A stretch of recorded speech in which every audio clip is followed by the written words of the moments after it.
Okay, so this is the basics of what they look like compared to somebody that's just walking down the street. This is what they look like. If you see it from the front, you can only see 3 of them. From the side, you can see more, which is interesting because... let me get something here.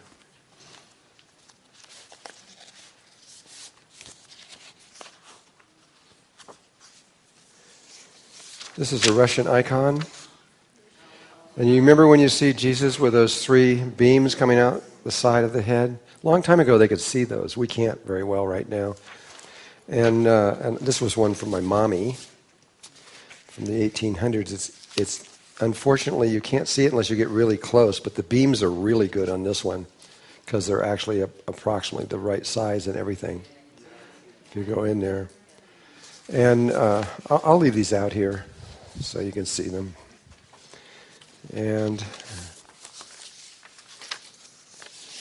But a lot of these people don't, and I'll leave this one out here. The people who are making these drawings haven't seen them, like this guy, for example. There you can see the 3 beams, but they're not that big. He didn't know. And the disciples never had those beams. This is a drawing out of South Africa, and it is, it's not perfect, but it gives you a pretty good idea. And this is what if you see them all, this is kind of what they look like.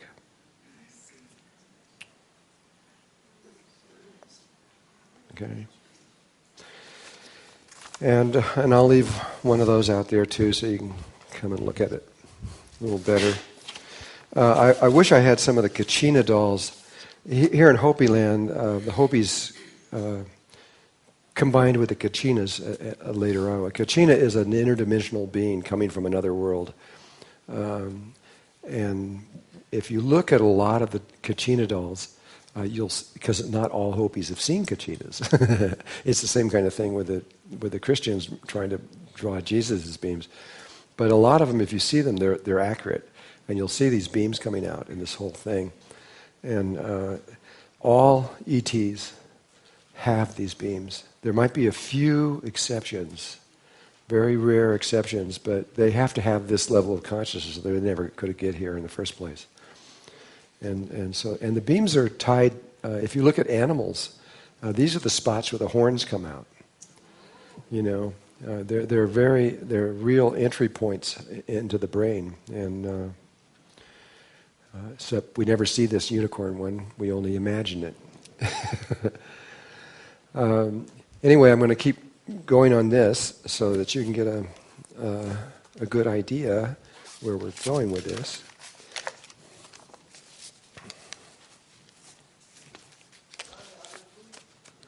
Pardon? Okay, 1, 2, 3, 4, 5, 6, 7, 8. That's the left and right side. And then there is a possible one here and coming off the chin. The chin is a chakra point. It's a very special chakra point. Nobody ever talks about it. Yogi Bhajan talked about it. He used it in Kundalini Yoga, but not very many people do. These are antennae. They receive images from the heart. This is the link between the heart and the brain.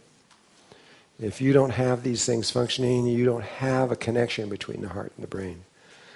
And that was the fall, by the way. You could see the fall as falling through dimensional levels, but a real simple, more accurate way is that we were in our heart and we moved to our brain. And ascension really is just moving back to our heart. It's really, that's all it is. And the ideas of other dimensions and parallel worlds and all that are just more mental stuff associated with an external mind function. We can create anything we want. We can make this reality into any way we want to make it. The problem now is that we don't know that, and everything is just kind of going unconsciously and wherever it's going. It's not being driven in a clean-cut, clear way. Anyway, I've got to keep going here to explain more about this, and I don't think I need those things to do that. There is a order that these beams have to be, when you reconstruct them, there's an order that they have to go in. And that order is, this one is number 1, this set. And this set is number 2, and this set is number 3, and this set is number 4, except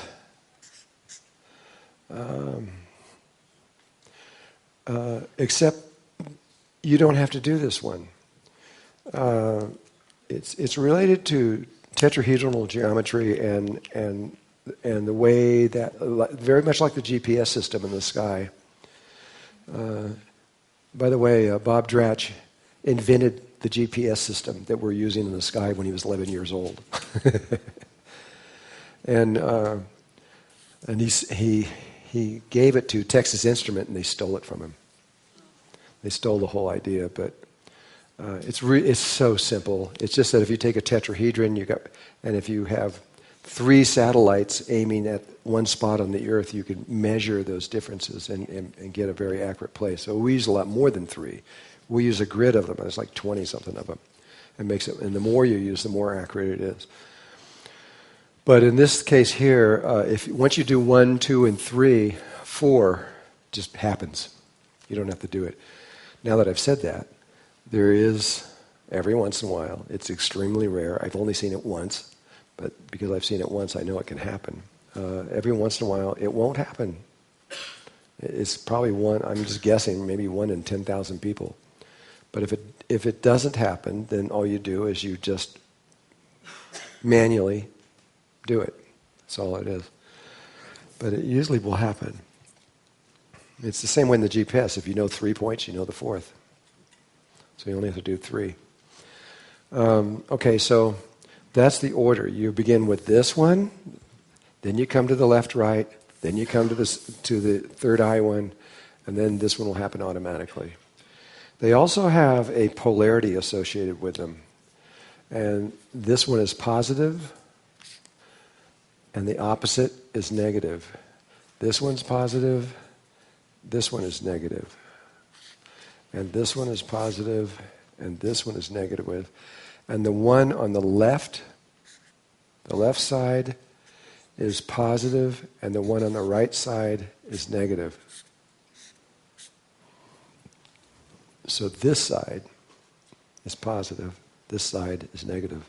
And in a minute you're going to see this is a really good thing. It happens to be that way. Otherwise it'd be really hard to do this. And now going to the ends, and just one more little thing, just so you know, the light, these things light up, and I mean they get really bright. And the light is coming from the pineal chakra out. Comes out this way. But there's also a flow in. It's coming both ways. But the light as it comes in is spiraling. It's rotating. Same way with your breathing tube. Light coming down is rotating one way, coming up is rotating the other way. And when they meet, they do that thing. So all of these things are rotating. The light itself is doing this. And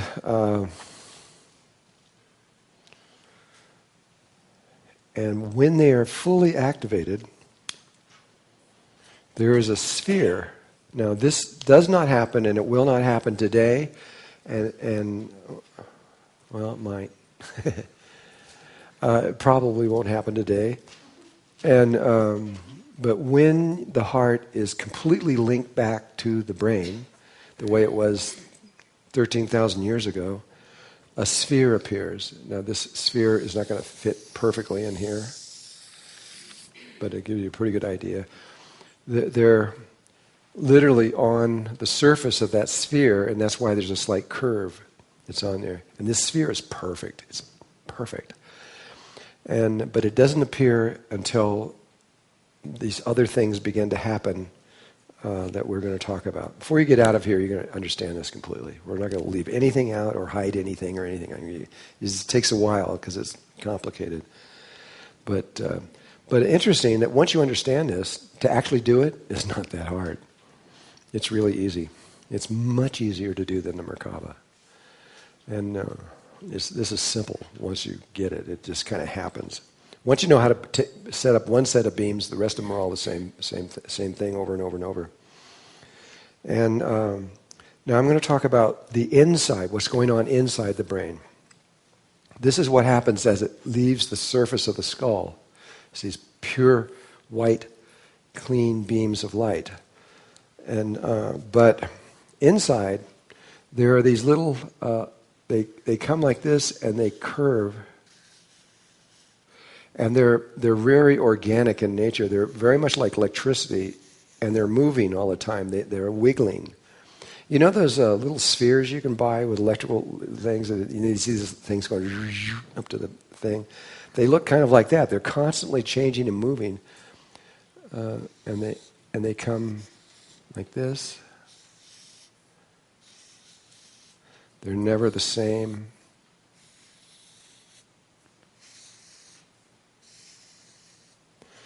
And that's true with the left and right one too. And they're constantly moving all the time. And now this is, I think I've got it all on there.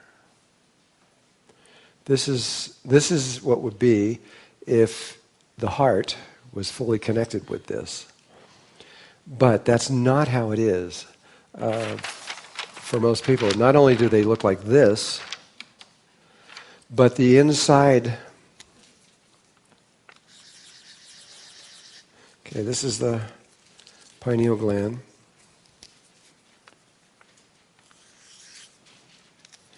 The beams as they go, oh wait a minute, I can put the skull in there. And the beams as they come in, what they do is they go like this. They come down and they just go nowhere. And the other one will come over here and it'll maybe go up here. And this one maybe will come down here. They avoid, like crazy, that spot. They will not touch it. I've had a lot of theories of all of this in my life, wondering what happened and why this took place. I know that in China, when they were studying the psychic kids, this is the Chinese government and their scientific community were studying the super psychic children. They studied them for about 10 years, and then they got freaked out by them, completely freaked out, and then they went into fear and switched the other way and started arresting them all and doing all kinds of weird stuff. Arresting the Taoists and the Qigong masters, and they've gone crazy now. 3 of these kids are more powerful than the entire Chinese army, and they know it. And now that they know it, they're just like they're trying to stop it, but they can't really. But it's what's happening. But while they were studying them, they discovered something which was kind of important. They found that when the children, they usually came in, they became aware of their psychic abilities when they were about 5 or 6 years old. That was the time when before that they didn't, nothing. And then when they got to puberty, then they just kept getting better and better and better and better and better. But when they got to puberty, 1 or 2 things happened.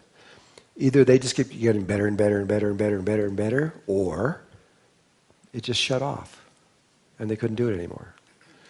And when they studied them, they couldn't figure out, at least the Chinese couldn't figure out why this thing happened. And it happened, but what they did find out is the percentage. It happened with about 80% of the kids. They couldn't do it anymore when they hit puberty. And this other 20% just kept going and became superhuman beings. And so I remembered that percentage and started looking around, and I found out in the United States, we have discovered through our scientific community that when teenagers go through puberty, 80% of them grow a calcium shield around their pineal gland. And calcium is an insulator. It's a soft calcium, kind of like arthritis type calcium. And it just blocks the ability to be able to do this work. You guys in here, there's probably nobody. You guys probably don't have a calcium shield, or you probably you wouldn't be here now anyway. But, and so now, well, first of all, before I say now, what I think is going on is just a guess. I don't know. It's not even a theory. It's more of a guess. We have put a lot of fear into our children about psychic abilities. You know, I mean, like, we burn people at the stake. We've done everything. A lot of the world thinks it's evil, especially the Christians, which I never could understand, because here's Jesus doing all these things. He's doing all kinds of stuff. He's bringing people back from the dead and all kinds of stuff. And then Jesus says to the Christians, all these things that I'm doing, you can even do greater things. He's given them permission, saying, okay. And yet, at the same time, if somebody floats off the ground or something like that, then it's from the devil. I don't get that. But nevertheless, the fear has been put out there. And I really think that the children are saying, okay, mommy and daddy, I will be a good kid and I will not do psychic ability. Seal it up. And that may be an answer, or maybe it's only part of an answer. But it's interesting that the percentages are the same here in the United States as they are in China. So I don't know that for not, but almost everybody walking around now has these things non-functioning, and these things are not touching the pineal gland, or pineal chakra rather, in this case. The gland is the one that gets sealed, but it's the chakra that works off of it, and these things are connecting to the chakra, not to the gland, just to be clear. And so your job now is to get these back into straight beams and reconnect this. And if you can do that, you will reestablish the potential of reconnecting to your heart. So we're going to do this today and get you to do it, and then tomorrow and the next day we're going to go back through these procedures to reconnect your heart back to the brain. And once that happens, you're going to become incredibly psychic. And if you use it in the way I suggest, that power will be used only for good, and not for good and bad. It'll be not polarized. The intention will only go to help life everywhere. So that's our job now, is to reconnect these things and get these beams straight.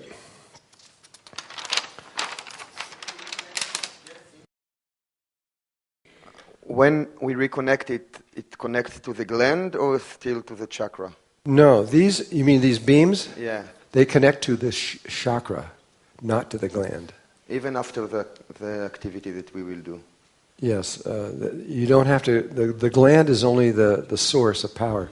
It's like, this is your heart chakra, here's your heart over here.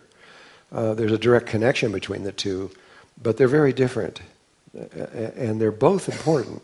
I mean, this is the source of this chakra, but and there's some things you would do with the chakra and some things you would do with the heart, and we'll talk about that when we get to it. But in this case here, definitely you're connecting to the chakra, not the gland. But they're very close together. They're not very far apart. Thank you. Okay. Now, I'm going to give you the instructions on how to redo this, how to go from the fuzzy little beams to this. And then tomorrow, we're going to come back to this and add a whole bunch more stuff on here that will, at that point, it'll become clear, and you'll understand why we're doing that. But right now, we're just getting these beams out. And we're moving backwards, which is not really logical. We're going from a Mer-Ka-Ba field, which that's out here, and the Mer-Ka-Ba field is intimately connected to these beams and to this sphere. This sphere here is intimately connected at this point right here to the Leonardo sphere that's in your Mer-Ka-Ba. There is a very direct relationship between those two, but we'll slowly work so that it becomes clear where we're going with all of this. So here's what you do. And I'm going to give you the instructions exactly the way the Mayans and the Kahunas told me.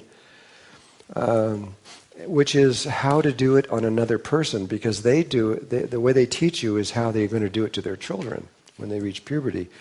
And so I'm going to give you the same instructions, but you are going to have to apply that to yourself. Initially, I had two people come together and one would do each other one. The only thing is that if you don't do this right, you give that other person an unbelievable headache. It's a migraine headache of major proportions. And I did it a few times, and after you have about half the room mad at the other half of the room, I figured no more of that. If you give yourself a headache, you're going to have to do it yourself, so you don't blame anybody. So I'm going to show you how to do it on someone else, but at the same time, you're going to apply it to yourself, and you'll see it's not that hard to do. So here's what you do. You start with number 1, this one, the unicorn one. If you want to know where that location is, take the tip of your nose and the tip of your chin, move it up and rock over. That point right there, where I'm in right now, is this one. Okay? That's the third eye. And you're going to need to know where that point is next, or very soon. If you move that thing up to here and rock down, that will show you where the unicorn one is, which is way up here. And if you do it one more time, it'll show you where that one is. So these three it'll show you where those three, and all three of these are tied to, all three of those points are tied to the pineal chakra.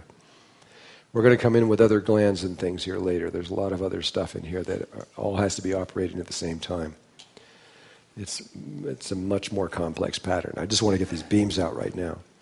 Okay, so now that you know where this place is, where you do that, I want to show you where this place is, and that is you have a little bump on the back of your head, back here, and then directly below it there's a little soft spot. There's probably a name for it, but I don't know what it is. What's it called? Occipital.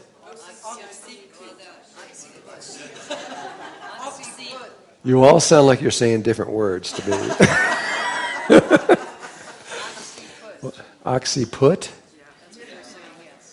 I don't think that... Is that right? Is that right? Oh, he says yes. This guy knows, I'm sure. Okay. Occiput. So that's a chakra point. That's a major chakra point. You mean I have to lift up my ponytail? It's right here. Don't look.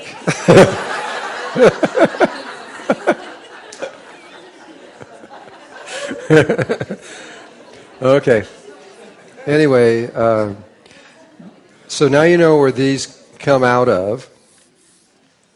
And so here's the procedure. This is what you do.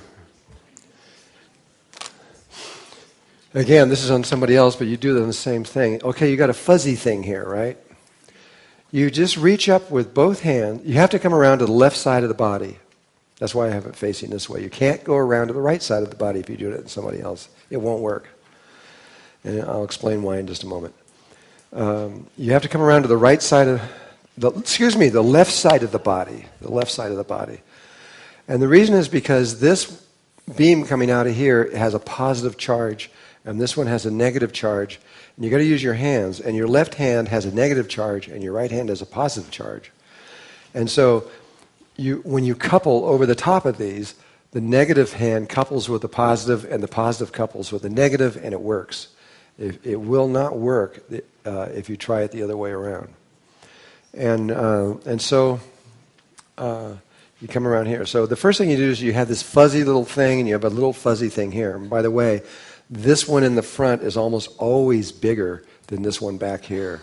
This one is always the weakest one on. Not always. There's always exceptions. But usually, this one here is just a little tiny nub, and this one's bigger.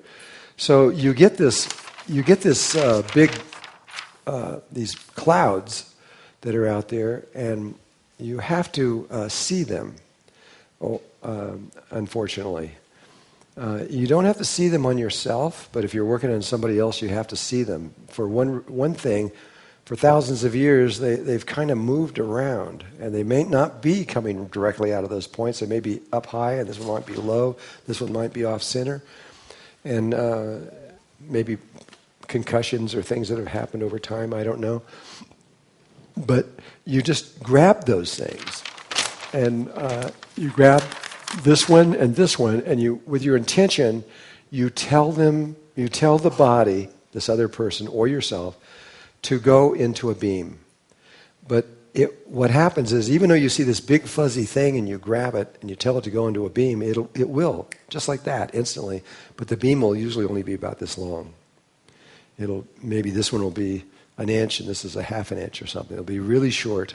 When it condenses down into the beam, there's not much there. And and you can tell by how long they are, how much power the pineal chakra is putting out. And so you're holding them just like handlebars, like you're holding on the handlebars of a motorcycle or something. You're holding them here and you tell them to go into a beam, and they will be short little things. Well, you can sense or feel which one is stronger and which one is weaker. You go to the weaker of the two, and you tell that one to put out more energy and get longer. When you're talking to another body, you can use words, the body will hear you, but you can talk inside of your head, the body will hear you just as well, maybe even better. And so you can just tell it to put out more energy, and it will do what you say, but it'll usually go like this, a little tiny bit more, because the body hasn't done this in a long time, and to it's putting out a lot more energy. But you have to say, no, more, just keep going. And the body sometimes kind of freaks out over this.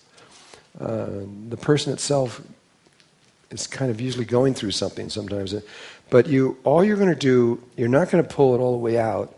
You're going to just make it as wide as your palm. You just want it to do a lot more energy than what it's been doing. And so you just keep telling it, no, more, until that beam starts to extend out from the palm, and then you can just stop. And when it does, then you switch to the more powerful one, and you tell it to do it. And usually, you might have to tell it 10 times to keep going more, no more, and the little body's going, you got to be kidding! This is a lot of energy, And you get it out to approximately this long in both hands, and then that's all you got to do. Doesn't have to be perfect or super precise or anything else like that. You just get them approximately out about the width of your hands. And then you drop your hands and you put your chakra points directly over those points, right over the top of those points. So if you're doing it on your own hand, your left hand goes on the front and your right hand goes on the back. Now you can do this without your hands when you're doing it to yourself. You can just do it sitting and do all of it without it. You're communicating with your own body. It's very clear. But some people really need to feel, and they need to use their hands. So you put your hands over the top of your chakra, over that chakra, etc. Bam. But then the next thing you do, and this is hard to explain, hopefully you can pick this up, you close your eyes. You can see inside the body with your eyes closed.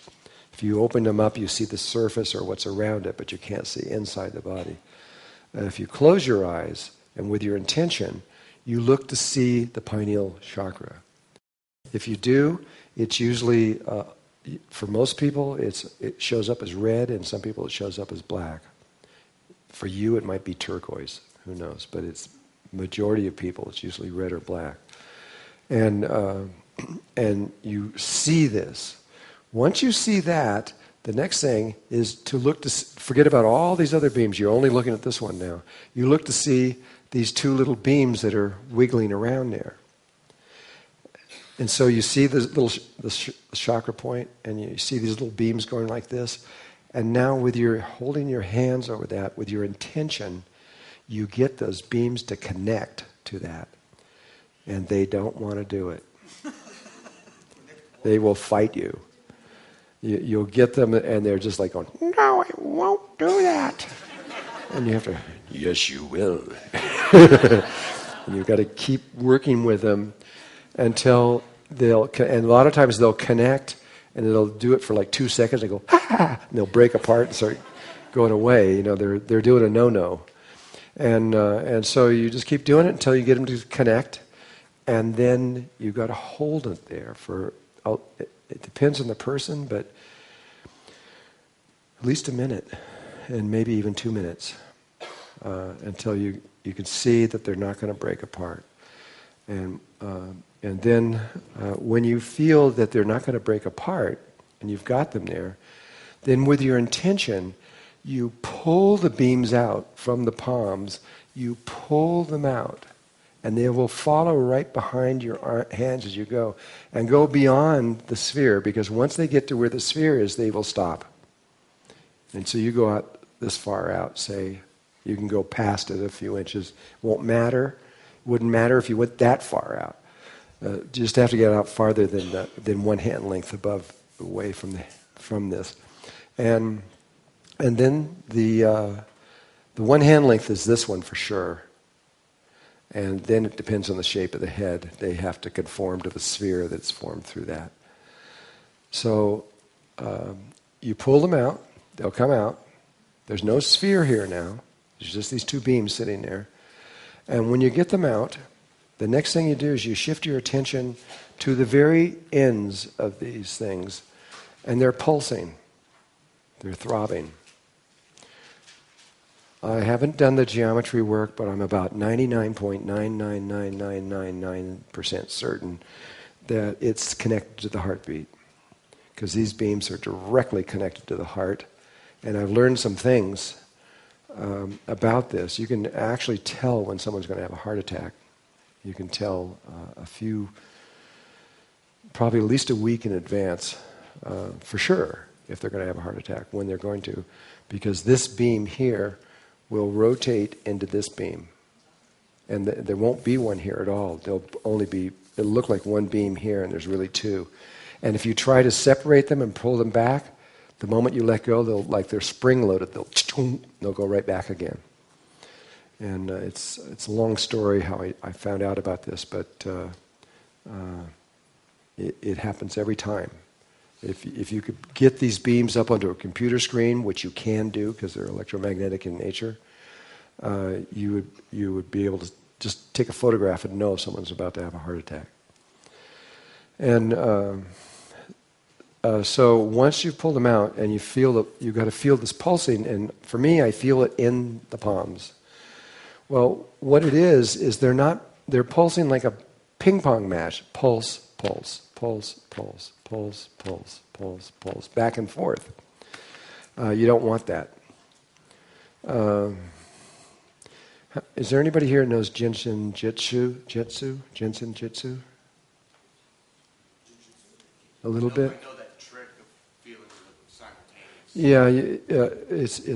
Yeah, they have patterns for every disease or problem you can think of. And you'll pick a point here and maybe a point over here, and they're throbbing back and forth. Don't.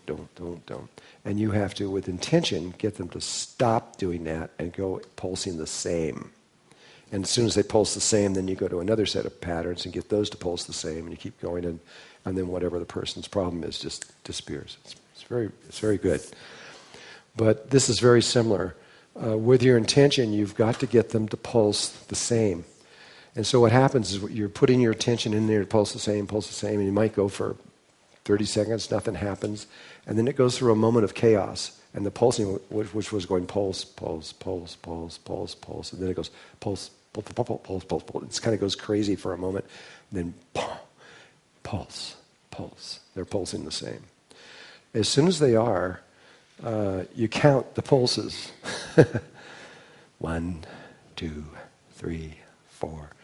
And the Mayans say you wait until you get 20 pulses. I don't know if it's because of their 2013 systems and all that other stuff, but they say 20 pulses will stabilize. I go to like 25. Make sure.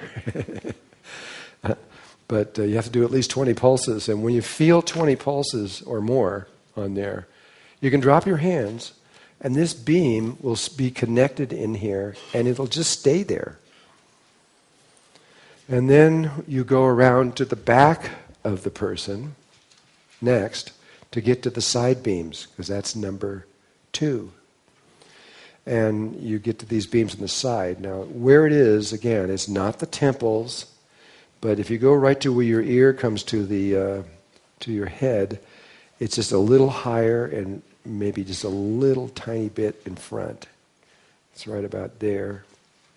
You can kind of feel it. It goes all the way through into the pineal chakra, and that's where they come out of. And so you go behind the person and you repeat what you just said. You see the little fuzzy things. If they're off center, you just pull them back with your intention, get them where they are. Feel which is weaker, get that weaker one, talk to the body, get it to come out to there, do the other one out to there.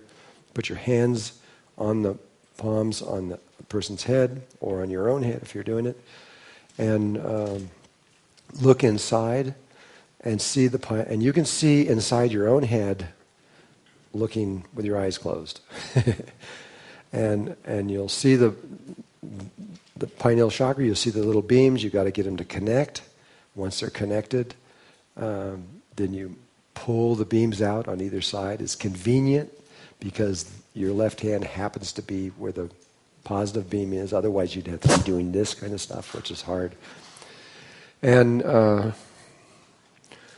then you pull them out, and you do the pulsing thing again. They'll be going back and forth. You've got to stop that with your intention, get it to pulse the same, count 20 or more, and then you can drop that one. Then you come to your third eye, this beam, this level one running across here. And you do exactly the same thing, and then this one will happen automatically.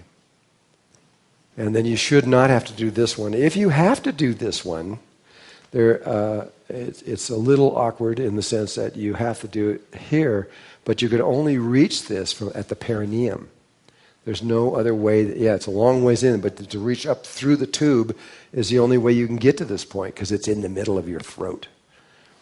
And but it's not likely that you'll even see anybody in your lifetime that has to do that.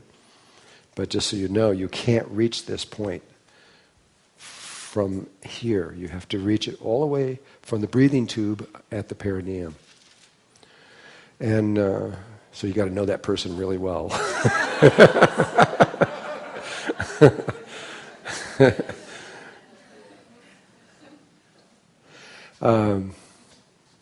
Let's see.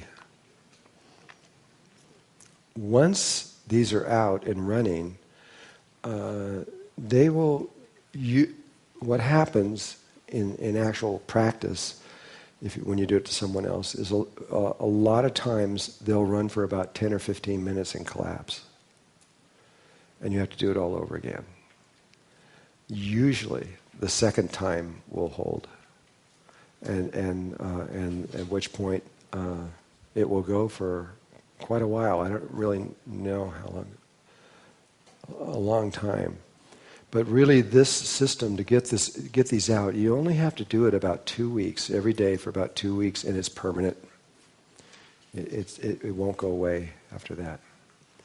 But it doesn't do a lot of function, even though it's out there and running. It's very much like the Mer-Ka-Ba field. The Mer-Ka-Ba field doesn't do much until everything is lined up at once, and we're going backwards. So you've got your Mer-Ka-Ba field. Now you're going to have your beams of light set up. There will be no sphere around it yet. And this sphere, by the way, glows. It produces a halo around the body that you can photograph.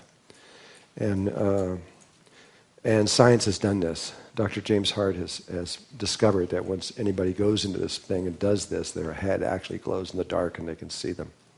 They can photograph it. That's why with Jesus they put that thing around him. Or with Buddha too. Buddha had the same thing going on, but they didn't see the beams with him. But he had his beams going, for sure, or he wouldn't have been where he was. It's coming.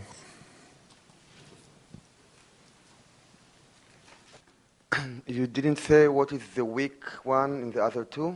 So we need to start with the weak one. Yeah, you do that's the same procedure that we did on this one. You do on the left, right, or the front, back, or any of them.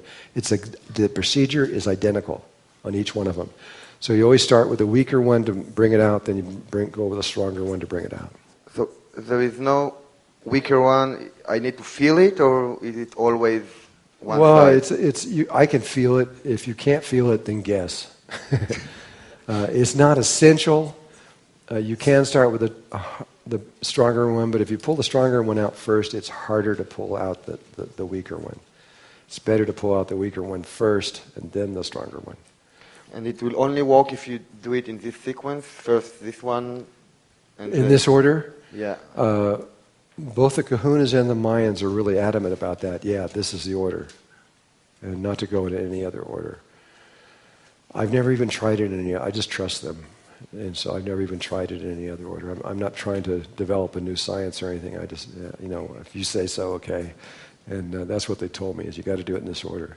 Now, I'm strong about that because when the Kahunas knew exactly the same thing and did exactly the same order, I said, okay. Thank you. I believe you guys.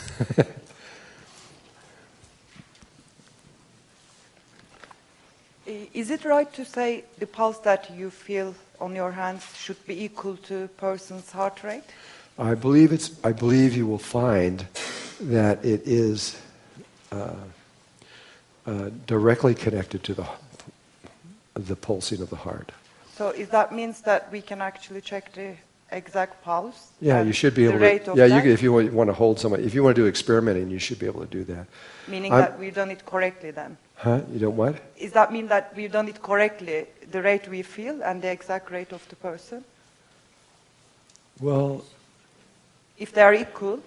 Yeah, I mean, yes, they're pulsing at the same time, but that's not going to, I don't think that's going to help you to get these two things to pulse the same, because you just simply have to, you're going to feel in one hand a pulse, and then in the other hand a pulse.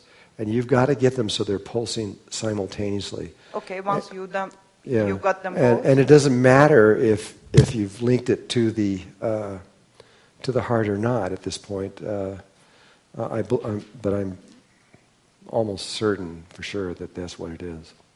I've learned too much about the relationship between this and the heart, and they're just intimately connected. I was in Mexico one time, and this. I used to actually find people in the audience that had really bad migraine headaches, and I would work on them, because when you do this, the migraine goes away. If you have migraines all the time, you're in luck. Because if you do this and you establish these things, you're more than likely you're going to find that your migraines stop, unless it's caused by a physiological thing, something like a tumor or something. But if it has any emotional base in it at all, it's just going to go away. They just stop, as long as you keep the beams out. In fact, that's how I found out, because when I was doing psychic work for the Mayans at where was I? Palenque, and when I got done after a day's work of doing this psychic work, my little psychic muscle was hurting, and I had a headache. And I never get headaches. I never. Maybe 15 years or 20 years or something, I get a little one, but I don't get headaches. And I just had this banging headache, and that's how they stopped it. They made me do this, and headache went away instantly. And so I was using people I would get somebody that had a really bad headache, and I'd come up here and I'd pull all their beams out and do the stuff like that, and every single time the person would go, wow, I feel good, I don't have a problem anymore, And so I would use them as biofeedback to the group. But one time I was in Mexico, and I asked this for somebody, and this guy jumped up, ran, and slid on the floor right in front of me. He says, "You got to do me, I can't see." And I said, okay. And so I put him in a chair and did this thing. But as soon as when I started with him, he was missing this one, and I intuited it was in here, and I found it, and I got it and moved it back up to here. And then the moment I would let go of it, ding, it would go back. And it happened, I couldn't get it to go up to that position. I would, every time I'd let go, it would go right back. And 5, 6, 7 times it would do that. And finally I had to tell him, I'm sorry, but I don't know what's going on and I don't know how to deal with this. So I told him, I can't help you. I'm sorry, I don't know what's going on. When he left, I went and when there was a break, I went into the angels and I said, what was that? What was happening? And that's when they said, well, he's going to have a heart attack in about 2 days. And that is one of the signs. And and then they told me I had to tell him, which I don't like that. So I went to him and I said, you know, and he was only 35 years old. And I said to him, I'm sorry, but they're telling me that you're going to have a heart attack very soon. And he went, me? I'm fine. I don't have a problem with that. I said, well, that's what they told me. And then I said, if it does happen, you need to work with these beams and reconnect all this stuff. I told him what to do. 2 days later, he had a heart attack, went to the hospital, and he did exactly what I told him to do, and he's now, that was 15 years ago probably or something like that, and he's fine now. But that was my first indication that there was a direct relationship between these beams and the heart. Now I know for sure there is on other levels. And so, anyway, I hope that helps. So does everybody understand how to do this? I'll put it questions. But we have to follow the microphone. Yes, I have one question. It is okay to do this to the children? Yeah, it's okay. It's good for them. They like it. Because in one of your books you said also, mentioned Bronikov, and he does pretty much the same on the video the same. Oh, Bronikov in Russia, Moscow? Yeah. I don't know what he does, actually. But you mentioned in one of your books, like, that the psychic children in Russia. Mm-hmm. Yeah, I know what he's doing in his work. He takes blind children and teaches them to see. He takes people who are totally blind and teaches them how to read, watch television, and drive cars. And it's hard to believe, but it's true. And I've been involved with people that are totally blind. I mentioned Marianne Shinfield a long time ago. Marianne Shinfield was completely blind. She was in her 50s, but you would never know she was blind by interacting with her because she seems totally normal. But she actually has no eyes at all. And she could see. NASA's taken her now. I'll probably never see her again. They didn't believe her. They asked her, where are you? And she said, well, I'm actually floating around the solar system most of the time. And I'm sure they internally kind of laughed at her. And then they said, well, if you're really floating around the thing, then we want you to go to a certain satellite up there and read the serial number off of it. And she did. And that caught their attention.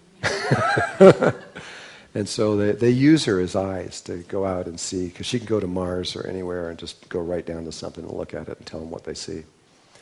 And she's very good. And I've been with her I spent 3 or 4 months with her, and got to do what she got to do, and it was fun. And I learned a lot from her.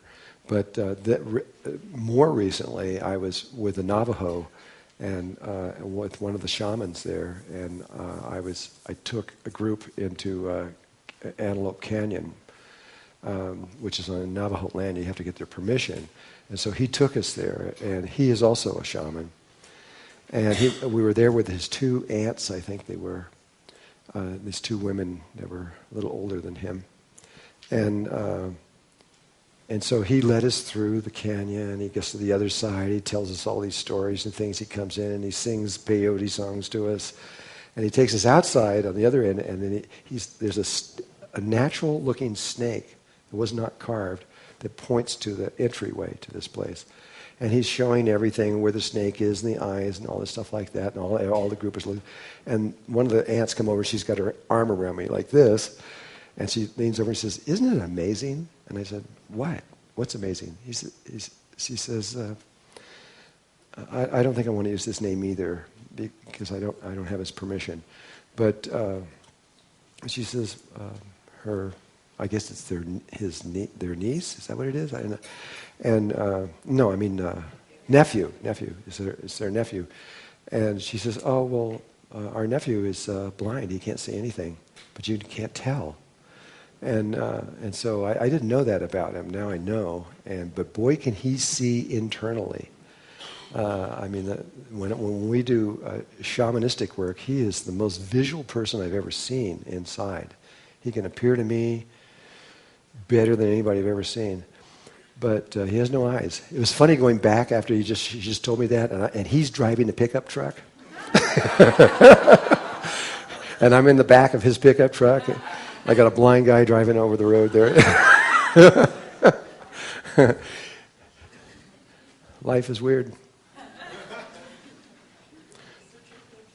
Maybe that's where my wife got it. My wife just stuck something on the refrigerator that says, "Life is weird." So, when you were explaining this, what I heard was that the Mayans and the other Indians, Kahunas, they're from Hawaii.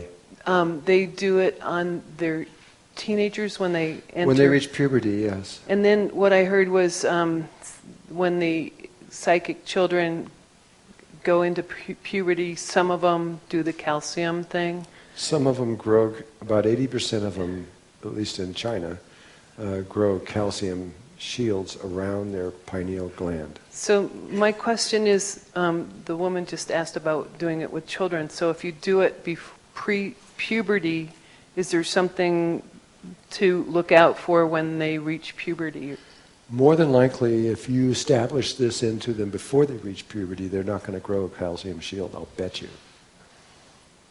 No, it's good for kids, but they should. But no, well, let me take all that back, because I don't know. They don't do it before puberty, so maybe you're not supposed to.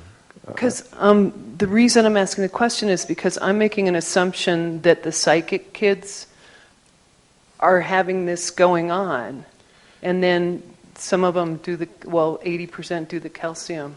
That's just an assumption. Actually, the children don't have this going on when they're like 5 and 6 years old, and yet that's where they're incredibly psychic. That's a good question. I've never really thought of that, and I don't know. I don't know what the children are doing. I do know that what they're doing is nothing like we adults do. I mean, just like in my conversation with a lot of these psychic kids, that they're pulling the energy in through the 4th and 5th lumbar, and they know it. It's coming in at 90 degrees, and it goes straight up the spine. I don't see that anywhere else. So maybe they have some other way of linking the brain to the heart. But once we reach puberty, we have to do this. Wow, that just sets up a whole other thing of research. I don't know. You just gave me a lot of work. Excuse me. Yeah. Oh, okay. Okay. When you're doing this to someone else, are you physically or internally seeing their chakra, or are they seeing it with the little fuzzies? No, you have to see it. They don't have to see it. Okay, so you have to see it. You're actually doing it for them. But if you're doing it yourself, on yourself, you have to see your own. You have to see this going on inside your own head, and you can do that. Okay. One more question from here, the same side. Yes. I was trying to figure out what time is it? It's 10 to 1. 10 to 1? Okay. Can I involve my kids in the yesterday ceremony when I come back home? Is it appropriate for kids to be involved, sitting on the sides and doing Om and Alleluia? Oh yeah, that procedure? Yesterday, yeah. Well, all I know is that in Germany, they've turned it into a therapy plan in Germany. And they take families there was the person who started this, who came to a workshop, he told me, he says, my family is a mess. He says his wife hates him. One of his sons is trying to literally kill him. And he's got, the whole family is just a mess. And so he managed, I don't know how he did that, but he managed to get the family together, and they did this whole thing. And afterwards, it completely changed everything. They started loving each other again. And so he was the one that went out and started developing this to help other families. He figured there's probably, any family I go to is probably not as bad as mine. So I think it's probably a good thing. But I haven't done it with families personally, so I don't know. I don't know if there's any side effects, or I don't know. Yeah. It's here. Can you speak a little bit about two last beams and chin chakra? The chin chakra? And the beam at the back. Well, this is, again, if a person is coming down from consciousness into a lower place, is what I did, and all these indigo kids that are here, and the super psychic kids, they're not from here. They're not human. They came from other places. They're human now, and they were coming down. Those people arrive here with this beam here, but once they get here and they establish themselves and they get into human form, they switch it over to here, because now they're going to go back up, and so they need, well, I know they switch it, because if you look at, I've looked at lots of the indigo kids, but I know when they first got here, this is where it would be. The heart has 10 beams, not 8. There's a lot more I haven't told you about. We're only talking about, there's 3 of these spheres, and there's 3 of these things around the body. And we'll talk about those later. And, you just try to make it as complicated as you can, and you probably won't even get close to what the human body does. We have to look at the whole system. We have to look at the whole system to be able to see what it is, and we're not there yet. Right now I'm just working with one set. But there is another one that goes around the heart, and there's another set that goes around the genitals. Actually, it's aimed at the uterus, the creation process. And the uterus can be used in more ways than we know. So what we'll do is I'm going to review this one more time, just to take what we do, and then we're going to do it. You'll get about 15 minutes or so to go through it. You'll do it, the whole thing, see if you can do it, and then we'll come after that and ask questions, because once you actually do it, you'll realize what you don't know.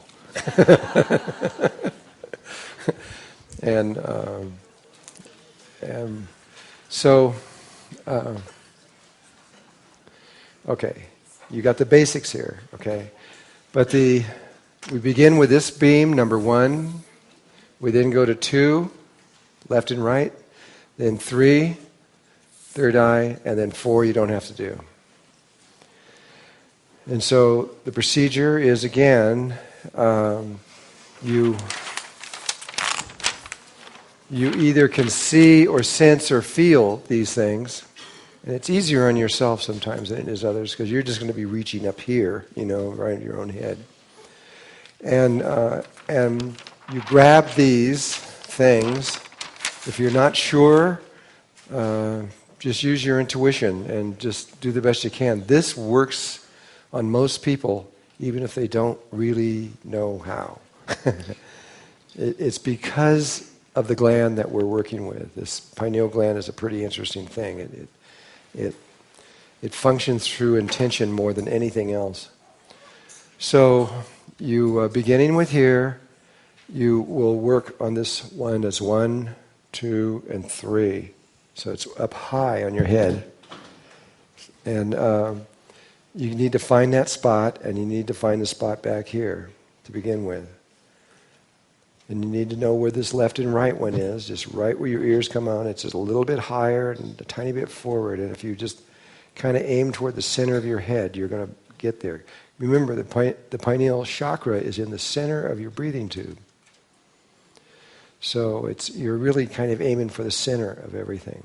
The pineal gland itself is just a little bit back from there. And then this spot here is just 1. You go up 1, and that's where it is. This is where your third eye is. A lot in India, you see them put the red dot way down lower. There is nothing there. is not correct. It's up here.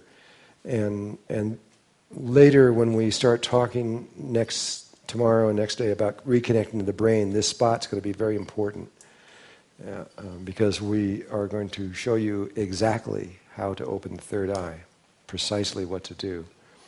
And you have to know where that spot is. It's one of the problems when people are learning is that they close their eyes and they're trying to look through the third eye, but they're still looking through these eyes.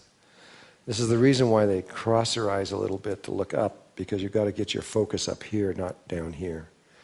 You really do have two different levels of where you can see from. So back to this, you grab those two fuzzy places, and I can just about tell you, you're going to start back here, and you get that one, you ask that one to grow, and you keep getting it to grow until it's about as wide as your hand. Then you come to the one in front, and you get that one about as wide as your hand. And then as soon as your body has created those beams, even that long, you switch and you put your hand chakra right over the top. So you can still do that. And that's when you close your eyes and look inside. Now you can see your own inner brain in front of you. You can psychically see some. You could even look inside and see in front of you what's in your liver or your kidneys or anything else. You don't have to be looking at that thing. And so you look to find the pineal chakra first, see where it is, and then see or sense or feel these beams that are wiggling around it. And with your intention, you just keep getting, while you're holding here, you just keep getting those beams to connect to that place.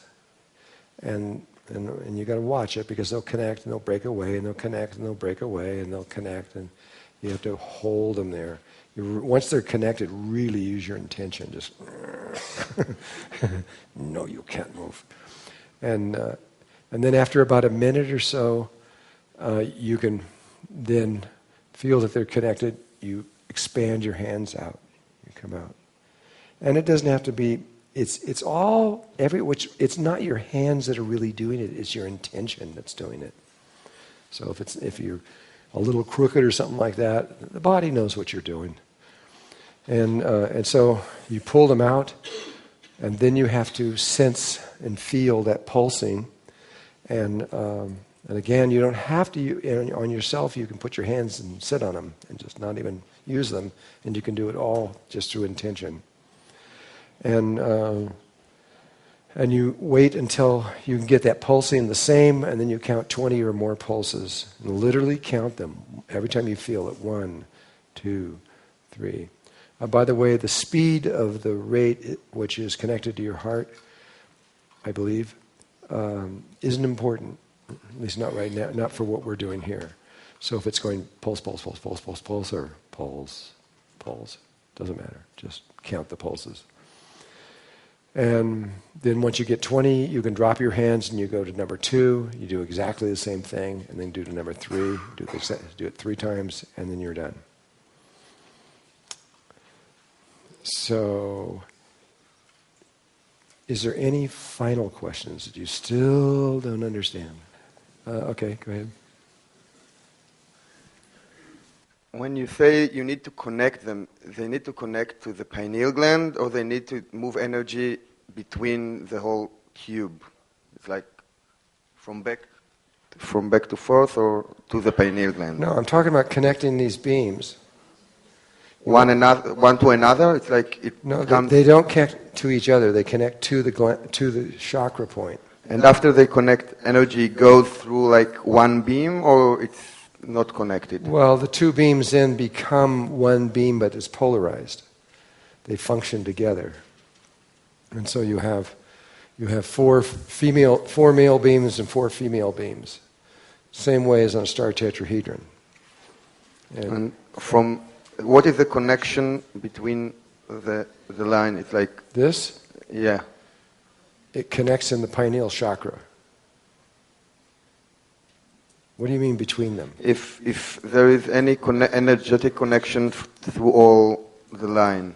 You mean from here to here? Yeah. Yes, they're functioning as one single unit. Okay, thank you. But these other ones are functioning as one single unit separately from this one, as I understand it. But they have a... since they're being described to me as antenna, or antennae, I guess they reach different... by their angles or what, they reach different frequencies, I don't know. But what they're bringing... well, I don't want to get into that yet. I don't want to get into the imagery and how it works yet. I can hardly see out of here. I mean, I know you're there, sort of. My question is, at the beginning of this, we're just starting to pull the tubes away from the head, and then we do this middle work, and then we come back after we've sort of seen these impulses balance out, and then you have us pull it further. Is there a reason why we're not just pulling it out to the halo there? I don't understand why we just pull it out a few inches and then do this. Work. You mean why do you do it first a little bit and then? Right. Yes. As I understand, it's to get the body used to putting out a large amount of energy. It's not used to it. It's been a long time, probably thousands of years, more than likely, since you've done this, and the body doesn't know. In fact, the pineal gland, its real function, the pineal gland should be, from what I'm being told, exactly the same size as one of these eyes, and more round, etc. The pineal gland is an eye, literally, right. Scientifically. It is hollow. It has color receptors inside of it. It has a lens on it for receiving light, and that is Jacob Liberman's work with light, the medicine of the future. And he's one of the most advanced people in the eyes and light in the world. Yeah. But it's entropy down to like a pea or something. We haven't used it. I believe that if you start using it, it's going to grow. It's going to get, just like a muscle or anything else, it's going to get stronger. But the thing is the lens is facing up this way. It's looking right up the tube, and it's designed to receive light from above. And where these eyes are facing at 90 degrees, looking out this way. And so our lenses are, but it is literally an eyeball. It has other functions, but that's one of them. One of the things that when I was working with Jacob Liberman, that he showed me, which was really amazing. This guy really knows a lot about this. But they've tracked exactly when light goes in the eyes, exactly where it goes, precisely the whole method. But right after it leaves the pineal gland, it literally, according to Jacob Liberman, it goes to every single cell in the body. And he says, from the way that they see it now, every cell in your body is looking at exactly what you're looking at. That changes things about all you guys in here are looking at what I'm looking at. He says the light actually enters into every single cell. So I don't know, but that's what he says. Yes. One thing that you mentioned this morning, that I don't think you just mentioned now, was when you first grab the fuzzy things at the beginning, that you need to actually ask them to turn into a beam before you start stretching that's them? your intention. Okay, so... your intention is that when you grab those fuzzy things and you hold on to them and you put your thumb and first finger together so that you get the right size, that's what you want to do, is get the proper size. And then you tell it to go into a beam. It'll do that instantly. There's no problem with the body doing that. The only thing is that once you do that, then you have to pull it, get it stronger, and that's where you may see some resistance from your body. Once you've done it one time, and then you go to do it the body goes, okay, I got it, and it'll go a lot faster. By the time you do the third one, it goes, it'll go really fast, because now it knows what you're talking about. But it may not agree with you. I mean, meaning that it seems to me that the body just has a hard time believing that the source of the body, which is, we're like God to the body, wants that much energy to come out because it hasn't done it in so long. But it learns, and then after a while, it gets used to it. It's not a problem. Okay, is any other questions? Okay. So the negative side of which is the left side, goes to the positive side of the tube. Mm-hmm. It works that way. Just think of it as male and female. Yes. And which is a positive side? Could that be weaker than the negative side? Yes, it can be. So you well, find definitely, out, like when you're going left and right side, you never know which side's going to be stronger, because some people focus more on one side of the brain than the other. I see. So how do you detect it? You just pick one? Well, if you're Kinda use your sensitive, you can senses? feel it. If you can't feel it, then yeah, pick one. Okay. Thank you. If you don't know which one's weaker, just start with one.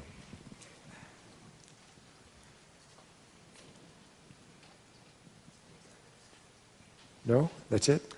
Is Okay. everyone's left Then hand let's just do this. Let's negative? practice it. Okay.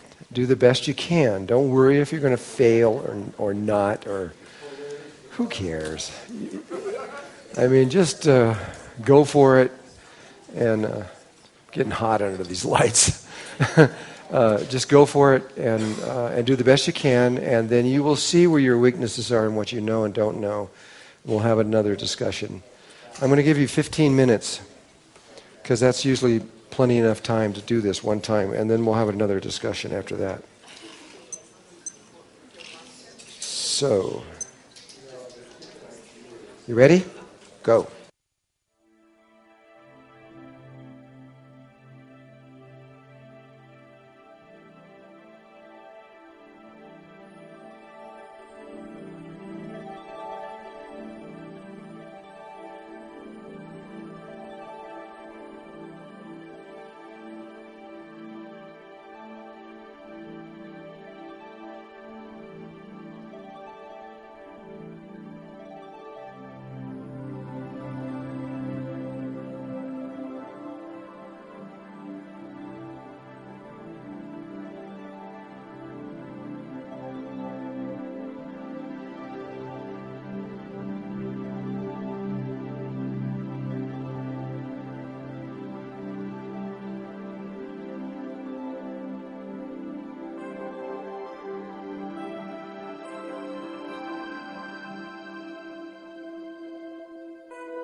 Well, most of you are done, but some of you are still working, so keep working. I'm not sure the levels you are at, because some of them are on the side, and in any rate, just keep working, and I'm going to ask if there's anybody who has questions. Something you didn't understand that you discovered when you were trying to do it. So, at least you could feel the pulsing. Some people can't feel the pulsing. Do you have to like see the pineal gland, or can you just sense it? You can see it, sense it, or feel it. Okay. Always. Whenever I talk about, sometimes I'll just say see something, but I always mean you can see it, sense it, or feel it. So I usually sense these things. So. Yeah. Okay. In fact, now that I've told you how to do this in a male way, the females could just sit there and just say, do it. And it'll work. Depending on how much in touch they are with their female way. But the other thing is, too, is that you'll discover after you get used to this more, after a week or two or so, you'll get used to it. And you'll probably find that certain negative emotions like rage, things like this where you get really mad or upset or even really depressed or different things, can cause these things, even though they're working, they might go off their axis a little bit. It gets stronger over time, but in the beginning. And to fix it, you just close your eyes and you just see the whole thing and just say, fix it. You just say, go back, and everything goes, it takes like 1 second. It really responds to the intention like crazy. Definitely every time you're about to do a healing in someone, when we get all the way through this and you see what these are, and you're working with somebody else, or you're going to do something psychically or any of those kinds of levels, you just want to take 1 second to feel the flow through your prana, through your Mer-Ka-Ba, and 1 second to see that all of this is perfect before you begin. Because it can get knocked off. It can get slightly moved. And just by the intention of saying, do that, it happens. I can't see, whoever's doing this. Okay. Our question is that I feel that pulsation frequency is 2 times lower than heartbeat. Do you understand my question? Yes, I do. So that's what you're feeling, is the heartbeat is twice as fast then, right? Yeah. Exactly? Yeah. Well, maybe it's an overtone of it then, or something. It's okay, no? But it's tied to it, if it's, I think.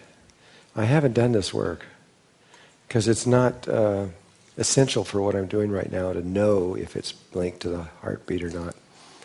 If I come to a place where I need to know that, then I have to sit down and do all the work and find out for sure. But right now, I don't really care. Because it doesn't really make any difference in the bigger picture of whether it's tied to the heartbeat or certain biorhythms or something else. I don't know. But for certain, what I know for certain, it's not even a matter of doubt, is that this whole thing is intimately connected to the heart, the sacred place of the heart. When we lay out the whole pattern, we're going to show you the whole mapping before you get out of this. You'll understand exactly how, when an image is created, exactly where it goes, how it goes, where it goes, what it does, and how it gets out into this world out here. You'll know the whole thing before you get out of here. Whoever, I don't know who's next. Olivia's she's just handing it to people. Oh, the pulsing. Yeah, what happens is you'll discover after a little while that the pulsing that's on all these things are all simultaneously. They'll eventually become all simultaneously. And when the sphere appears, the whole sphere will be pulsing.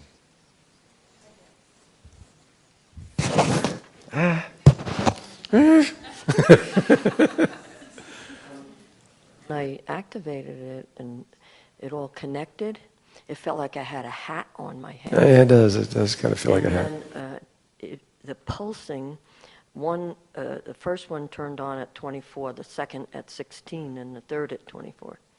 And then the pulsing itself is in exact synchronicity with my heartbeat. Yeah, my heart is beating at the same as this pulsing. Yeah, I think it is. My third eye was also pulsing, which... Well, yeah, that third eye is where it's the generator of this pulse. Just want to make sure I have the order of steps right. So you do the like the short stem, as it were, and then you connect it to the pineal chakra.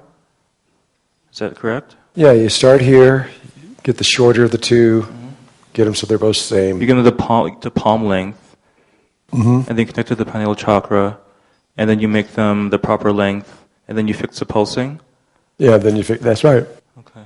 And is there any amount of time you have to like hold any one of those steps for a certain amount of time? Like another pulsing, you have to wait for like 20, 25 pulses. For any of the 3 steps before, do you have to like wait any set amount of time for it to hold?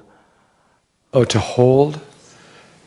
Set it on a timer? No, do you have to like if after you've like made one of them palm length, you have to like wait for a certain amount of time? Like do you have to wait a minute, or can you just like go on to the next? Oh no, you can go immediately on. Okay. You don't have to wait.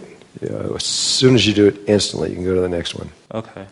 And then for the last one, you wait for 20 pulses or so. Yeah. I mean, each one you have to wait till your 20 pulses, but after you've done the pulsing, you can drop it immediately, go to the next one, as soon as you're done.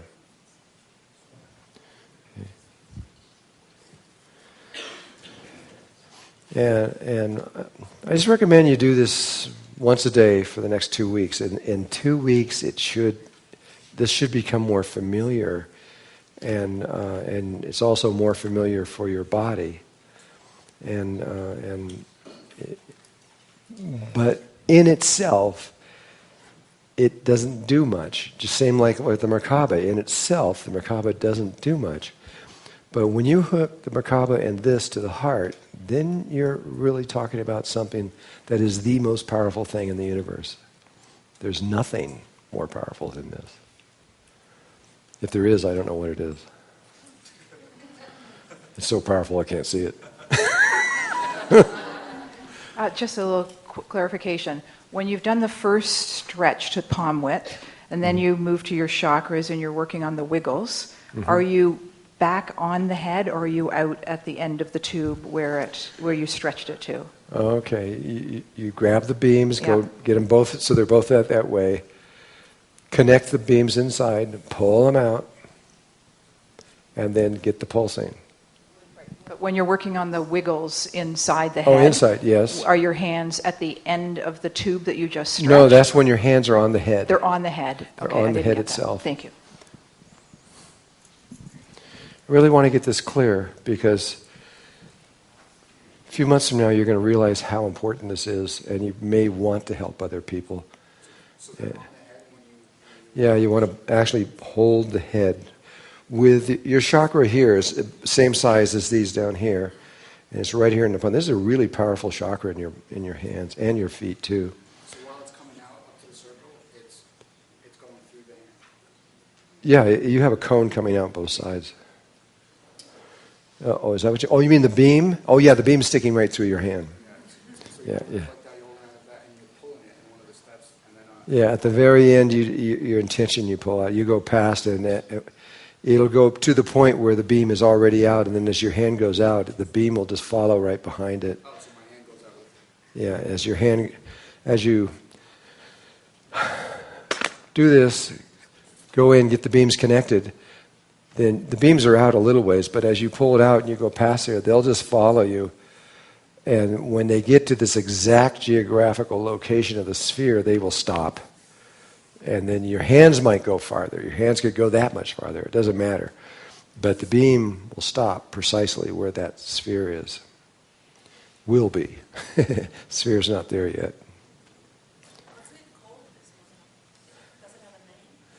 I'm sure the Tibetans have a name for it. And maybe the Mayans do too, I don't know. But I just call them the beams of light. And I have to give it... my job is to translate everything from the ancient levels into modern day contexts so we can make sense of it. Because a lot of this stuff, you say samadhi, it doesn't make much sense to people. They don't really know what that means. Yeah. My question is, could you just summarize one more time for us? Yeah, sure. The brief steps. And one thing I became unclear about when I went to the pineal chakra was, did I look for all those squigglies at the same time, or just the squigglies on the beam? No, you eliminate all squigglies or wigglies except for the ones you're working with. And that's intention too. Intention does that. Yeah. And you can do it. You can do it in science. It's like Bob with that little thing I was talking about, his device that he could see into. We would take a bowl of pennies, 3 pennies in it, and shake it, and just the pennies, when they hit each other, the molecules would vibrate like crazy and produce microwaves, and you could see it on the computer screen when you did that. It just sort of like that.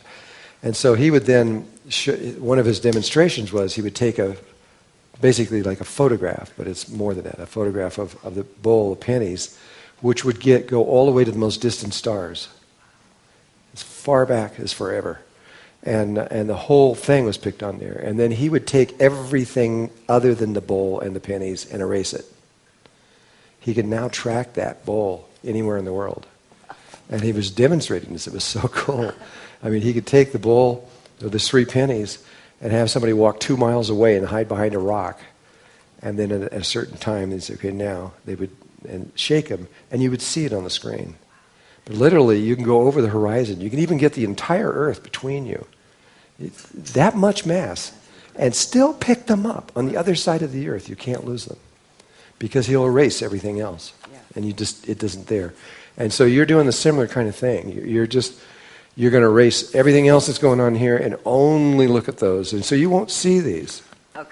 You won't even know they're there. You only see just the 2. You only deal with those when you come to that beam. Yeah. Okay. Just the ones with that beam. Okay. Forget about all the other beams. Just one at a time. Okay. And only see those. Otherwise, it would be really hard to... That's so many little wiggly worms in there. Yeah. That's what I was thinking. Yeah, 2 of them is enough. So how many people could feel when they would connect? Can you feel when they connect? It's almost like... you can feel them when they connect, and then they freak out. And they will break apart. And you have to do it several times before they feel like they're safe or something. I don't know what it is, but it's just... I don't really understand it exactly. Any more questions on this? And then we'll go on to another subject.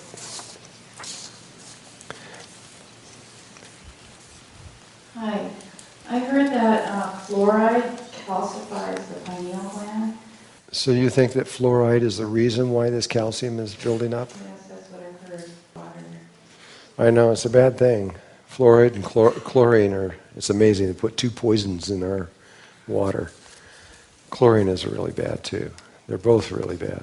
I don't use fluoride anything, and I don't drink chloride ever, if I can help it. Okay. Actually, the world has... the United Nations, let's put exactly where it's coming from. The United Nations is determined to reduce the population of the world. They started with AIDS. They created AIDS. I can prove it in court. They started AIDS, and Dr. Stricker, if probably old AIDS patients, if they're still alive, would remember him. And he shows how exactly they took the retrovirus from a sheep and a cow and blended them together. He went on a board, because he was one of the team members that did it.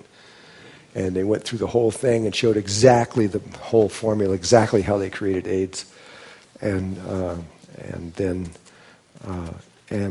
he announced on that video that they had the cure also. So and at that time, he then shows up the letter from the United Nations showing that because of overpopulation and what it means, and you can understand it, there's been many computer models on overpopulation, but they all end up at basically the same. It's just a matter of how many people we get to. Most of them break down completely at about 12 billion, but now we're rethinking a lot of this because we're at just approaching 7 billion and we're starting to break down. But then after that, all life on Earth dies. Everything. We kill the planet by our activity. And so the United Nations has declared, well, we can't do this. And so they are attempting to reduce the population. At that piece of paper that Dr. Stricker showed, which was from the actual United Nations stating all of this and signed by them, they wanted to reduce the population by 75%. They've changed that now since then, and now they want to reduce it by 90%. And that's their intention. And so they're doing all kinds of things to reduce the population. And one of them is they've changed the chlorine that goes into water. And I got this straight from certain members of the secret government. I don't know why they told me this, but I had it verified by certain chemists in Japan, and it blew their minds too. The chlorine molecule, it has one extra atom on it. And that one extra atom causes Alzheimer's disease. Only it's not a normal one. It goes normal for a while, and then it accelerates 500 times faster and kills the person. And we have an epidemic of that in the world right now. And it's from the water we're drinking and the chlorine. We're coming to a point here pretty soon when just massive amounts of people are going to die from this. And that's what they want to do. They want to get rid of as much as possible in order to save the world. And even like the AIDS virus, they already have the cure for it. It's a light. I have it too. We have a light that you can shine it on AIDS and it's gone. They don't have it anymore. But the government took it from us. I mean, we still know how to make it. It's pretty simple. Well, it's not actually simple. It's pretty complex, actually. But we had a light that would cure every single disease in the world within 2 minutes, usually. And they took all that stuff from us. They say you can't. They're trying to reduce the population. They don't want it to grow faster.